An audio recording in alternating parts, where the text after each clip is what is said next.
Hey, what's up? It's Jacob from Sim Media here, and we are joined today by Richard Sowada. Did I say that right? You said it dead right. Perfect. Awesome. Better than my mother.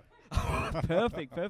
And so you were the creator of the American Essentials Film Festival that is currently touring around the country at the moment. That's right. We had a first year last year. Then it was called Essential Independence. Yep. And we changed the name this year, and I think it totally works. Yeah. I think it does too. Yeah. So it kind of leads on to my first question. So why American Essentials? What is it about American independent cinema that kind of fascinates you? Look, I've always loved American independent cinema since I was a teenager. I love American experimental cinema. It's got such a deep history, stretching right back to World War II, really, and a little bit before. But out of World War II sprung some amazing experimental filmmakers and artists who were working with film and other art forms, sound and such. From the experimental side, the traditions are so deep and still current. Those kind of found footage films and such, they're still being made today, and integrated their way into music video and music itself, and a whole range of other art forms.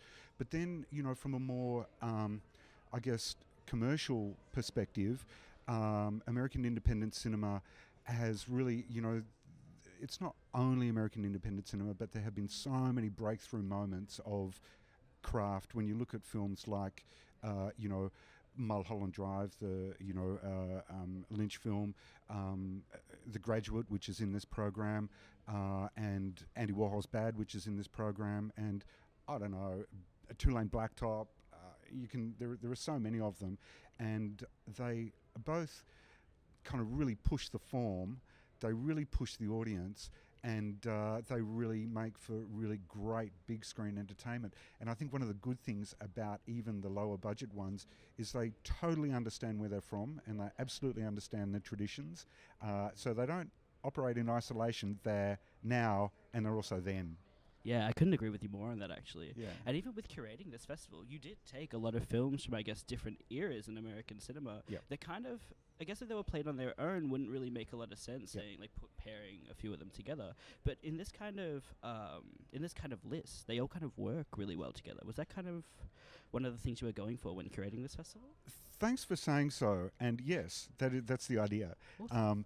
One of the important things in programming a film festival is not just that's a good film, let's put it in, take it off the rack and put it in. It's got to have it's really important and fun to allow the films to have meaning against each other. It gives gives each of the films a double barrel. It gives it a place in time. It gives it a meaning. It's come from here and we are here now. So that kind of path of new against old and old against new is really it's really interesting to look at from a film fan perspective. But it hopefully, with some of these things, again, it's like music, is that if people see the older references in the newer films, they might be prepared to dig a little bit deeper and look at some of the older things, listen to some of the older records, and just go, oh wow, that I never knew that came from there, or just expand their own creative horizons and really have a look around and look at the history, which is what's been made will be made again. Yeah, that's awesome. And I guess with that, you're pairing Eraserhead with the new David Lynch documentary, and even Barfly with the new Bukowski conversation. Yeah. Was that kind of a part of that too? Did you want to pair those two together, and why these two American artists? Well, the Lynch film, the Lynch documentary was brand new, and initially I wanted to do a much more complete Lynch retrospective. Okay. But there were so many other new restorations that were coming to the table that I couldn't, expand out the Lynch program, and then so I got the Lynch documentary, and I thought, and the Lynch documentary ends where Eraserhead starts, and I thought, does it? Far out! Wow. You cannot. Why would you not program the two together? Why would you not? And as far as I know, because the Lynch documentary is really quite new, and as far as I know, this double hasn't been done before in the world. Not, but why it hasn't, I have no idea, because it's just poetry. You can't get a better gift in terms of programming terms. Yeah. So there was that, and then there was the new restoration of Mulholland Drive as well, and you just have to do it. And then with the Bukowski film, that was a real surprise. That's kind of been a little bit quiet on the festival circuit, and I don't know why. It doesn't unfold like a normal film. Like, it is literally a stream of consciousness in Bukowski's lounge room. Yeah. And they're drinking and smoking and talking and God knows what else. It's really lo-fi U-matic video, they call it. You know, it's a real old format, large tape format. And I love those, just by the way. It's fantastic. Yeah. It's really, I don't know, like, I wrote about it in the program, and I think it's like a strange kind of dream. It's like the film is in like a smoky haze. Oh, wow. And it looks like it. And so when that came along, I thought, oh, wow, look, I have to show this movie because he's so amazing. And what he says is so... it's kind of weird. The drunker he gets, the more sense he makes. Really? Yeah. And then with Barfly, which is such an awesome movie as well. Mickey Rourke really at his peak. Yeah, definitely. One of Barbe Schroeder's really excellent films. And when it came out, it was a really important independent film too. And Faye Dunaway's great. And Alice Krieger, who is also the Bourke queen in Star Trek. You know, she's in it too. And she's great as well. And I know her personally, so I thought, ooh, I think I need to put it in. That's wonderful. Yeah. That's so perfect. And I kind of wanted to also ask, I mean, like, you know, you are a film buff. What was the kind of film that really changed your outlook on it and to kind of tell you, like, to stop looking at the mainstream and start to look at these artists that I guess making films for themselves? Oh, in general, you mean? Like, I way back in my like in general, like prehistory? the first one. Okay, I'll tell you a quick story. I was I always loved films since I was a teenager, but I was lucky enough to be on the Melbourne Film Festival documentary selection panel in the early 90s. Wow.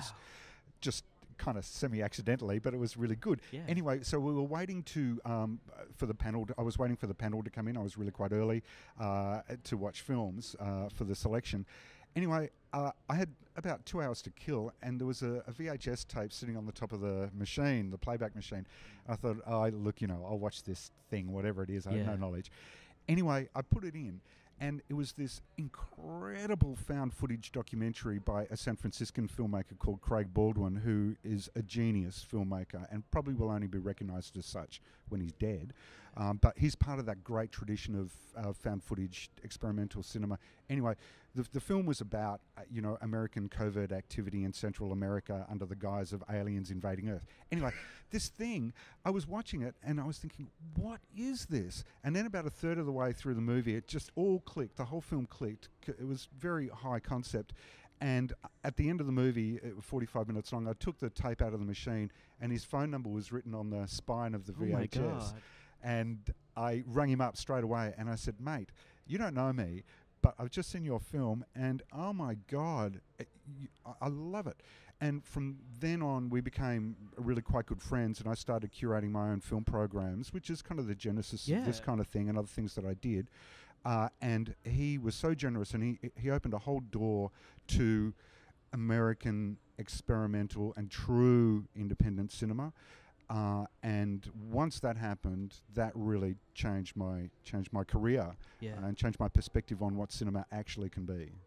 That's fantastic. Well, thank you so much for having a chat with us today, Richard. Yeah, absolute pleasure. It was awesome. So definitely check out the American Essentials Film Festival that's currently touring around the country. It should be amazing. And if you see Richard, go say hi. And I love Sin, by the way. It's my favourite radio station. It totally is. I listen to it all the time. It's mine too, to be honest. Yeah. But thank you again.